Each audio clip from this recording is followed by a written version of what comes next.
o maior patrimônio de grande parte dos brasileiros é o imóvel onde a família mora. Às vezes, esse imóvel é adquirido por meio de um financiamento bancário e às vezes é adquirido por meio de um pagamento à vista.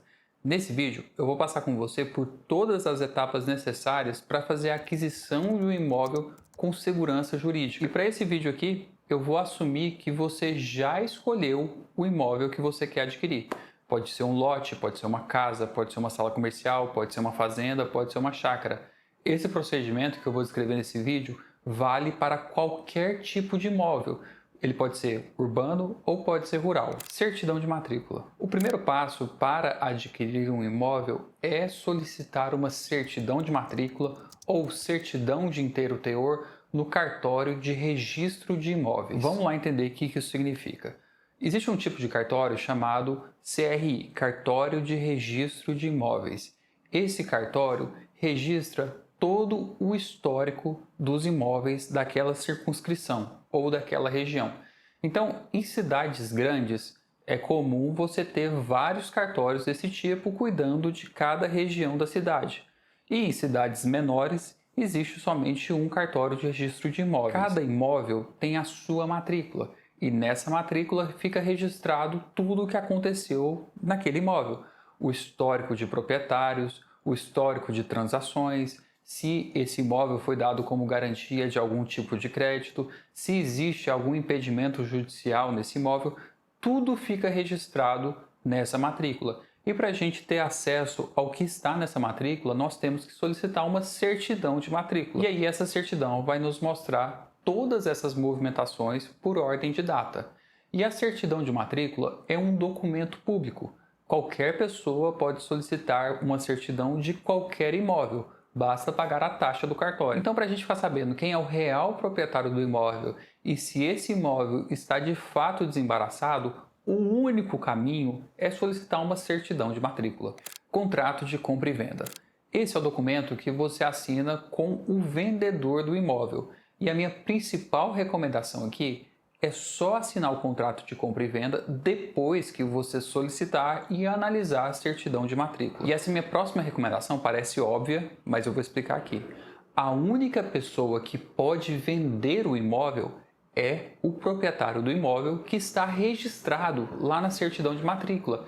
É somente essa pessoa que pode assinar com você um contrato de compra e venda. Qualquer outra pessoa não pode te vender o imóvel. A única exceção para isso que eu estou te explicando aqui é se essa pessoa tiver uma procuração pública com poderes específicos para negociar esse imóvel.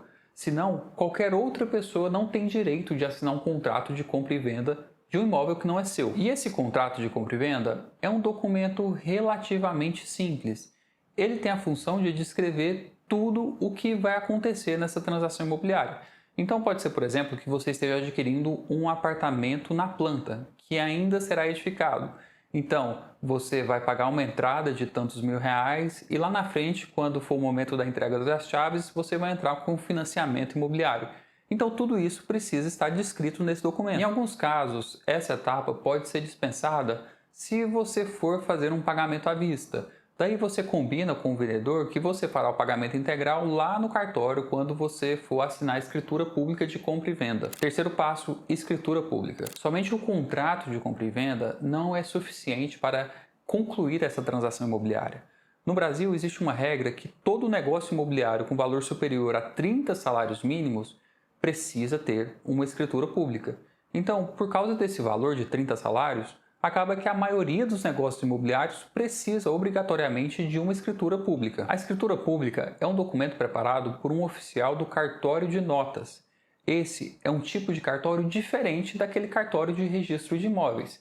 Em alguns municípios pequenos, existe apenas o serviço único, em que todos os serviços cartorários são reunidos dentro do mesmo cartório. Tem lá o cartório de protestos, o cartório de notas, o cartório de registro civil e o cartório de registro de imóveis. Tudo isso reunido no mesmo cartório.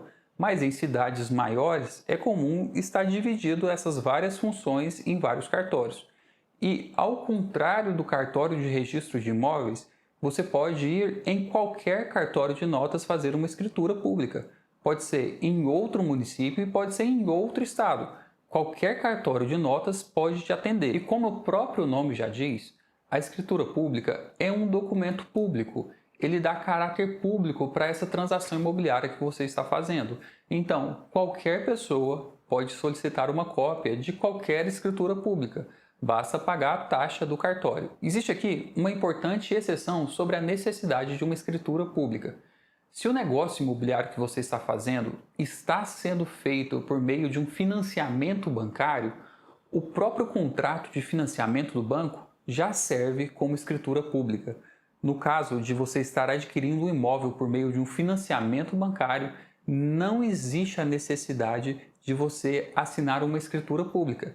Então, se a gente voltar no exemplo que a gente estava dando de você estar comprando um apartamento na planta que vai ser financiado por um banco, você vai assinar somente um contrato de compra e venda com a incorporadora. Você não vai assinar uma escritura pública com a incorporadora. 4. Imposto sobre a transmissão do imóvel. Após assinar a escritura pública, é necessário pagar um imposto municipal para a transmissão desse imóvel.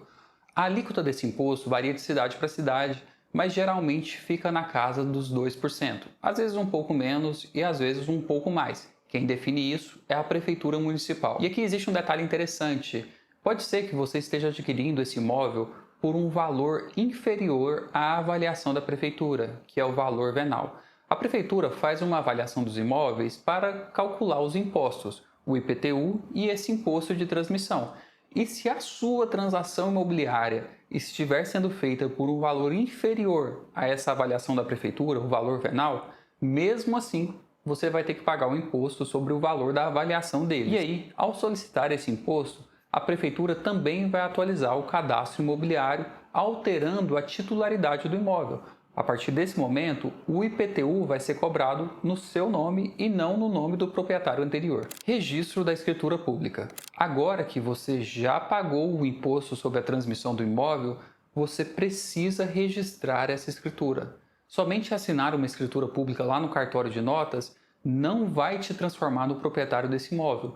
Enquanto você não registrar essa escritura, o proprietário anterior continua sendo dono desse imóvel.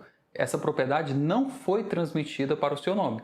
Então você precisa registrar a escritura no cartório de registro de imóveis, que é aquele primeiro cartório em que nós fizemos a solicitação da certidão de matrícula. E aí, depois que essa escritura for registrada, se alguém solicitar uma certidão de matrícula desse imóvel, essa pessoa vai ler que agora você é o proprietário desse imóvel e que você pagou tantos reais por esse imóvel em tal data. Bem, eu sei que são muitos passos, mas essa é a única maneira de você comprar um imóvel com segurança jurídica.